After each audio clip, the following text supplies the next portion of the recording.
Hello student, जैसा कि बहुत सारे स्टूडेंट ऐसे हैं जो बहुत कमेंट कर रहे थे कि सर ये बताइए कि हम बोर्ड एग्ज़ाम में अच्छा परफॉर्मेंस कैसे कर सकते हैं, ये हमारी पढ़ाई नहीं हुई है सर।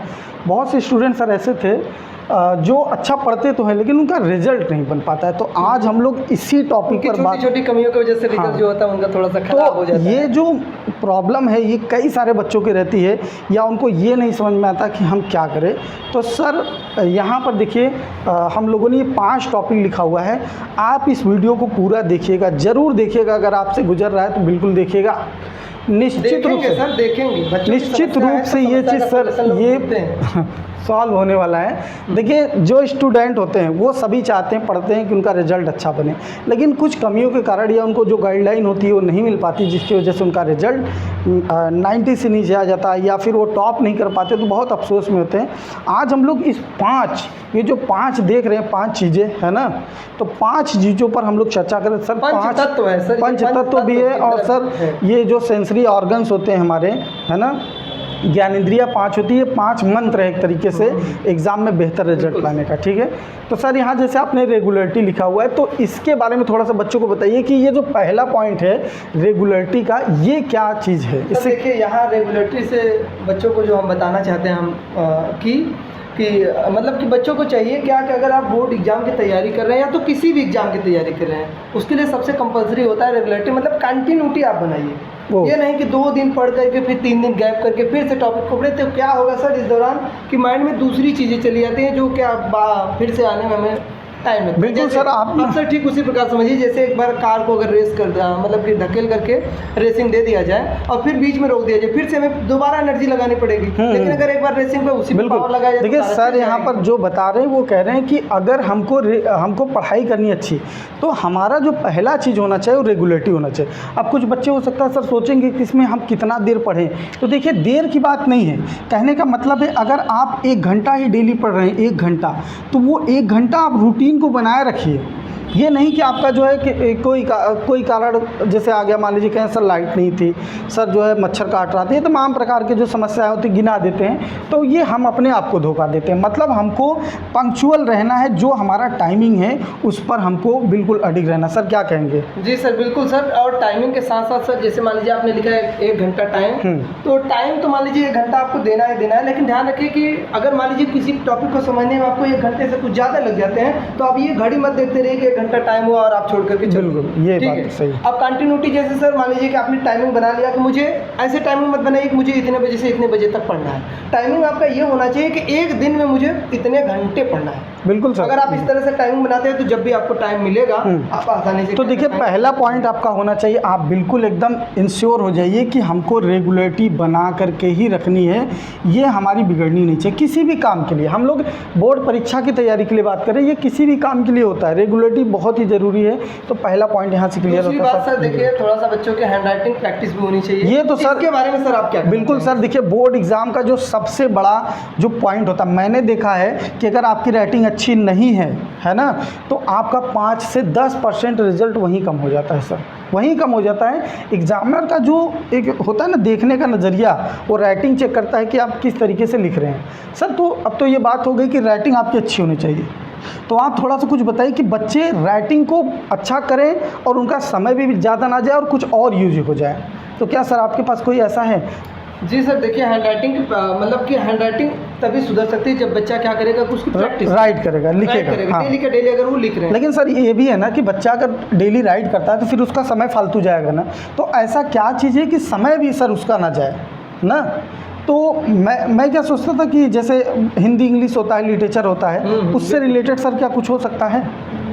बिल्कुल सर, उससे रिलेटेड जैसे मान लीजिए वो प्रैक्टिस करेगा तो किस टॉपिक की प्रैक्टिस? हाँ ये बात, जैसे इसमें जीवन परिचय की बात करें हम, बिल्कुल, तो उसमें जीवन परिचय यही चीज़ बच्चे रटते हैं, बाद में रटते हैं। हाँ, तो डेली ये कर सकते हैं आप। ये डेली अगर लिख रहे हैं ठीक है, और वही चीज़ें लिख रहे हैं जो आपके एग्जाम में आने वाली हैं, तो क्या करेंगे आप वैसा एग्जाम में लिख पाएंगे। बिल्कुल सर, और देखिए यहाँ पर सर ने जो बताया कि हम जो है डेली अगर किसी दूसरे टॉपिक पर लिखते हैं तो हमारे लिए वो सिर्फ लिखना होगा, लेकिन अगर हम जीवन परिचय हो गया, निबंध निबंध हो गया या ऐसे बहुत सारी चीज़ें जो एप्लीकेशंस वगैरह आते हैं सर, वो चीज़ें अगर हम डेली रूटीन में लाएं अपने और एक ही जीवन परिचय को 10 बार लिखें, मतलब 10 दिन लगातार उसी जीवन के परिचय को लिखें, तो पहला चीज़ तो सर वो जीवन परिचय हमको याद हो जाएगा सर। जीवन परिचय जो होगा सर वो हमको याद हो जाएगा। और दूसरा इससे सर फ़ायदा क्या होगा, इससे जो फ़ायदा ये होगा कि इनके राइटिंग में सर इम्प्रूवमेंट आएगा, सुधार होगा। बिल्कुल सर। और सेम यही चीज़ सर अप्लाई शायद इंग्लिश में भी कर सकते हैं। बिल्कुल सर, ना? बिल्कुल सर, ये हिंदी अंग्रेजी मतलब किसी भी सब्जेक्ट के लिए इंपॉर्टेंट है। और सर हैंड राइटिंग का रोल जो होता है ना एग्जाम में, वो बहुत ही बड़ा रोल होता है। जैसे आप समझिए कि हैंड राइटिंग अगर मान लीजिए कटी पिटी आप लिख रहे हैं, खराब राइटिंग में लिख रहे हैं, तो एग्जामिनर के मेंटली हम लोग प्रभावित नहीं कर पाएंगे। ऐसे ही समझ लीजिए जैसे दो दुकान है, ठीक है, एक में साफ सफाई नहीं है और दूसरे में एकदम क्लियरेंस है, तो आप किस में जाना चाहेंगे सर? बिल्कुल, सिंपल सी बात है सर, जो अच्छा दिखेगा वहीं जाएंगे। तो एग्जामिनर का भी दिमाग ऐसा रहता है कि तुम कंटेंट कुछ भी लिखो लेकिन देखेगा अरे यार ये तो दिखाई नहीं सही दे रहा है, तो तुरंत वो एक एवरेज मार्क्स दे करके आगे चला जाता है। और सर इससे सर एक बेनिफिट और होता है, जैसे कि क्या होता है कि बच्चे आप देखेंगे कॉपी चेक करते वक्त हम लोगों ने देखा है कि बच्चे बड़ा कट पिट करते हैं, लेकिन अगर डेली का डेली वो प्रैक्टिस कर रहे हैं, इस चीज़ की प्रैक्टिस, हैंड राइटिंग प्रैक्टिस कर रहे हैं, तो ये जो कट पिट वाली समस्या होती है ये दूर, ये समाप्त हो जाती है सर। बिल्कुल सही बात बता रहे हैं आप।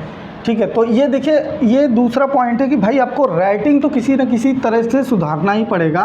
और सुधारने के लिए अभी सर ने बताया कि हम लोग उसका प्रैक्टिस करते हैं। हम लोग राइटिंग कैसे बनाए इसके लिए एक वीडियो बनाया, अगर आप लोगों ने वीडियो, हाँ, वो वीडियो भी देखिएगा कि राइटिंग कैसे इम्प्रूव कर सकते हैं, उसमें बहुत सारी बातें बताई गई। ठीक है सर, तीसरा जो पॉइंट है वो फोकस ऑन सिलेबस। इस पर सर मैं एक बात रखना चाहता हूँ।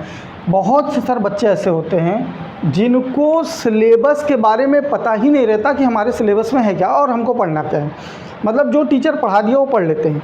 तो क्या इस पर कहना चाहते हैं सर, बच्चों के लिए क्या बच्चों को सिलेबस में रियल में फोकस करना चाहिए? जी सर, सबसे पहले तो देखिए किसी भी एग्जाम की तैयारी अगर हम लोग कर रहे हैं तो सबसे पहला हमारा काम होता है कि सिलेबस को समझना। लेकिन बोर्ड एग्जाम जो हिंदी मीडियम के बच्चे खासकर होते हैं वो सिलेबस नहीं जानते सर, उनको पता ही नहीं रहता कि हमको क्या क्या टॉपिक पढ़ना है, और जबकि सिलेबस उनका भी रहता है। जी सर, बिल्कुल सर। देखिए सर, सिलेबस माइंड में रखने के लिए बच्चों को चाहिए क्या कि वो सिंपली सबसे पहले सिलेबस की जीरोक्स करवा करके अपने पास रखें। किसी भी सब्जेक्ट के, जैसे मान लीजिए फिजिक्स, केमिस्ट्री, मैथ, बायोलॉजी जो भी हुआ, उसका सिलेबस अगर उनके पास रहेगा तो वो देख पाएंगे कि कौन कौन से टॉपिक हमें पढ़ना है। ऐसे क्या होता है कि नॉर्मली मतलब कि बच्चे आप देखेंगे जो मतलब कि किसी भी टॉपिक को पढ़ रहे हैं जबकि वो उनके एग्जाम के लिए इंपॉर्टेंट नहीं है। हाँ। फिर भी वो क्या कर रहे हैं, कंटिन्यू उसी पे ज़्यादा फोकस कर रहे हैं, सिलेबस पे कम फोकस कर पा रहे हैं, जो टॉपिक आना है उस पर फोकस नहीं कर पाते, तो ये एक समस्या बन जाती है। और मेरा जहाँ तक मानना है ना, कोई भी एग्ज़ाम हो, चाहे वो बड़े से बड़े लेवल का एग्ज़ाम हो, IAS PCS में भी आप देखते हैं 50% बच्चे जो पाते हैं, 55% तो टॉपर हो जाते हैं। तो क्या पूरा सिलेबस कवर करना ही सही है? तो हमको ये ध्यान रखना है कि सिलेबस में भी कुछ टॉपिक्स ऐसे होते हैं जो बहुत ज़्यादा इंपॉर्टेंट नहीं होते, मतलब वो परीक्षा में एक आध बार आए या हो सकता है ना आए हो, और बच्चे उसी पर ज़्यादा फोकस, मतलब वो वही चीज़ ध्यान देते हैं। ठीक है, तो ये चीज़ मेरे ख्याल से आप देखिए और कोशिश करिए कि जो सिलेबस में चीज़ें बहुत ज़्यादा इंपॉर्टेंट है और पूछी जा रही है बार बार, उसको हमको करना चाहिए सर। तो सिलेबस में तो मेरे ख्याल से बच्चों को एक बार ज़रूर चेक करना चाहिए सिलेबस, और सिलेबस में ये इंपॉर्टेंस क्या है और नॉन इम्पॉर्टेंस क्या है वो भी देखना चाहिए। ये सर प्रीवियस ईयर के बारे में हम बताना चाहेंगे सर। प्रीवियस ईयर आप देखिए, जैसे सिलेबस पे बच्चों की पकड़ है, अगर मान लीजिए कि सिलेबस नहीं ध्यान दे पा रहे हैं, वो प्रीवियस ईयर क्वेश्चन पेपर को सॉल्व करके समझ सकते हैं कि ये क्वेश्चन जो है वो एग्जाम में पूछा गया, तो उसको हमें किस तरीके से सॉल्व करना है। इस पे अभी हम लोगों ने बात किया था हैंड राइटिंग में प्रैक्टिस की, अब यहाँ से वो क्वेश्चन को सॉल्व कर सकते हैं। जो अच्छा, ये यहाँ सर कनेक्ट हो सकता है, मतलब जो हैंड राइटिंग है प्रीवियस ईयर जो क्वेश्चन है जो सॉल्व है वो अगर करें तो उसे हैंड राइटिंग भी बदलेगी और प्लस प्रीवियस ईयर क्वेश्चन भी हमारा सॉल्व हो जाएगा। अच्छा, ये भी मैंने सर देखा है कि जो प्रीवियस ईयर क्वेश्चन होते हैं, अगर 10 साल का प्रीवियस या 5 साल का प्रीवियस ईयर क्वेश्चन लगा लीजिए, तो मेरे ख्याल से 70 to 80% क्वेश्चन वहीं से जो होता है ला करके देता है ना। तो PYQ कहाँ मिलेगा? तो PYQ आपको मिल सकता है, आप कोई भी अनसॉल्व ले सकते हैं, और जो किताबें होती है, जो प्रैक्टिस सेट होता है, वहाँ पर PYQ रहता है, वहाँ से आप लोग प्रीवियस ईयर सॉल्व कर सकते हैं। ठीक है, तो सर अब एक जो बहुत इंपॉर्टेंट टॉपिक है, लास्ट टॉपिक, वो है कि जैसे जो हमारा टॉपिक होता है, कुछ टॉपिक्स ऐसे होते हैं जो टीचर बच्चों को पढ़ाते हैं तो क्लियर हो जाता है, कुछ ऐसे टॉपिक रहते हैं बच्चे ये डिफ्रेंशिएट नहीं कर पाते कि हम इसमें हमारा कौन सा प्रॉब्लम है, कौन डाउट है, कौन क्लियर है। तो इस पर सर क्या कहना चाहते हैं? तो सर इसको डिफ्रेंशिएट करने के लिए, जैसे बच्चे अब मान लीजिए कि लिख दिए कॉपी में, अब उनको खुद नहीं पता होता, बाद में अगर वो दोबारा मान लीजिए रिवीजन करने के उद्देश्य से देख रहे हैं तो उनको पता नहीं रहता कि मेरा कौन सा टॉपिक क्लियर हो चुका है, कौन सा टॉपिक डाउट में है और कौन सा टॉपिक प्रॉब्लम में, मतलब कि एकदम सभी तक मुझे समझ नहीं आया। तो इसके लिए बड़ा सिंपल सा उपाय है सर कि बच्चे पेन को थोड़ा सा अपना नोट्स जो बना रहे हैं उसमें कलरफुल पेन का यूज कर सकते हैं। अच्छा। जैसे मान लीजिए जो टॉपिक उनकी बहुत ज़्यादा समस्यात्मक है वो एकदम नहीं, ये सर ये कैसे समझेंगे कि ये टॉपिक इनका क्लियर है, ये डाउट है, ये प्रॉब्लम में है? हाँ, तो वही उसी के लिए जैसे हाँ। आप समझिए कि जैसे मान लीजिए कि प्रॉब्लम में कोई टॉपिक है समझ में नहीं आया, ठीक है, तो क्या करें बच्चे की उसको रेड पेन से लिख दें। अच्छा, मतलब जो चीज़ें बिल्कुल आपको लग रहा है कि हमको एकदम समझ में नहीं आ रहा है वो चीज़, उसको आप रेड पेन से हाईलाइट, मतलब उस टॉपिक को किसी कॉपी में लिख लीजिए जी सर, जिससे पता चले कि ये हमको एकदम नहीं समझ में आया। डाउट वाले में सर क्या कहेंगे इसके डाउट वाले में? मतलब टॉपिक तो समझ में आया है लेकिन हमको कुछ ऐसा चीज़ है जो कुछ कम थोड़ा क्लियर सा लग कम रहा समझ में, है ना? बिल्कुल। और ऐसा तो कोई स्टूडेंट नहीं होगा जिसका कोई टॉपिक ऐसा ना हो कि एक आध टॉपिक तो क्लियर रहता है, तो उसको आप देखिए ब्लू पेन से लिखिए, और जो डाउट वाले सर उसको किस पेन से? ग्रीन पेन कर दीजिए। ग्रीन पेन या कोई कलर चेंज होना चाहिए, और जो प्रॉब्लम वाली चीज़ें हैं उसको आप जो है अलग से रेड पेन से लिख लेकिन दीजिए। सर बच्चे आप सोच रहे होंगे कि हमने नोट्स बना अच्छा, लिया है, अब हाँ, लिखेंगे कैसे? लिख करके क्या फ़ायदा होगा ना? ये भी सोच रहे नहीं हैं। सर, बच्चे सोच रहे होंगे कि अब हमने नोट्स बना लिया है, अब हम कैसे ये फिर से अगर ऐसा करना है तो हमें दोबारा नोट्स बनाना पड़ेगा। तो सर उनके लिए बड़ा सिंपल सा उपाय है, हाइलाइटर भी आता है, 3 तरह का हाइलाइटर खरीद सकते हैं वो। अब मान लीजिए कि जो उनका टॉपिक रिवीजन करते वक्त उन्हें पता चल जाएगा कि ये प्रॉब्लम है तो उसको रेड पर अच्छा सर, हाईलाइट कर ये भी तो हो सकता है कि जैसे मान लीजिए एक बच्चा है, वो मान लीजिए कोई चैप्टर खोला और उस चैप्टर में उसने पढ़ा कि यार जैसे मान लीजिए ओम का नियम फॉर एग्जांपल जी सर, में, बिल्कुल। ओम का नियम, और 3 तरह के बच्चे, ओम का नियम जो होता है, ओम का नियम, अब ये जो नियम है कोई एक बच्चा ऐसा है जिसको एकदम क्लियर हो गया ना, तो अब जब चाहे वो हाइलाइटर से लिखे, चाहे वो एक अलग से पेज खरीद ले, चैप्टर में जितने टॉपिक है उसको लिखते जाए, ये भी तरीका हो सकता है, तरीका हो सकता है ना? अब मान लीजिए चलिए हो गया कि बच्चे ने ये क्लियर वाला टॉपिक भी लिख लिया, डाउट वाला भी टॉपिक लिख लिया और प्रॉब्लम वाला भी लिख लिया। अब आप ये बताइए कि इसके जो डाउट वाले चीज़ें हैं, क्लियर तो क्लियर है, जो डाउट और जो प्रॉब्लम है इससे कैसे दूर हो सकते, बच्चे बचेंगे कैसे इससे? डाउट से सर, डाउट से जैसे मान लीजिए कि अब देखिए डाउट वाले मान लीजिए 10 टॉपिक है, ठीक है, अब दोबारा रिवीजन कर दें या तो किसी से संपर्क करके अगर आपने वो पूछा और वो आपका डाउट क्लियर हो गया तो वो वाला पॉइंट्स आपके क्लियर वाले पॉइंट्स में आ जाए। मतलब जो डाउट है उसको आप किसी टीचर से या किसी भी, चाहे यूट्यूब से ही, जैसे हम लोग ऑनलाइन भी देते हैं, तो अगर आपको या ऑनलाइन में बहुत सारे आपको प्लेटफॉर्म मिलेंगे जहाँ से आप इसको समझ सकते हैं। अगर वो चीज़ क्लियर हो रहा है तो फिर डाउट वाले में से उसको हटा करके क्लियर वाले में आप उसको डालिए। अब इससे क्या होगा, इससे होगा डाउट कम होता जाएगा, कॉन्फिडेंस लेवल भी आपका इंक्रीज करेगा, बढ़ेगा, है ना?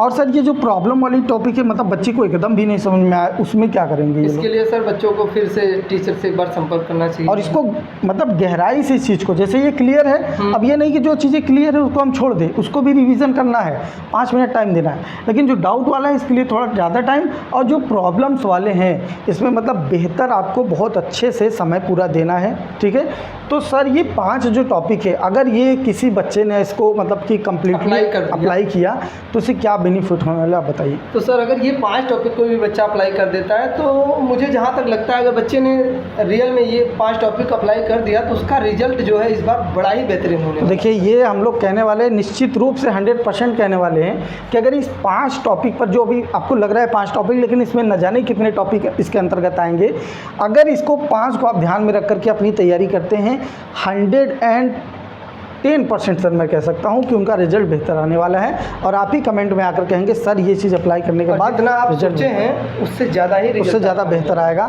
ठीक है?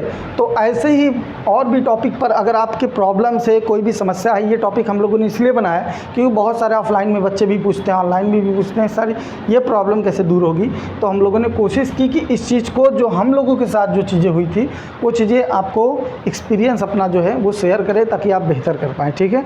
चलिए मिलते हैं नेक्स्ट वीडियो में, तब तक के लिए गुड बाय।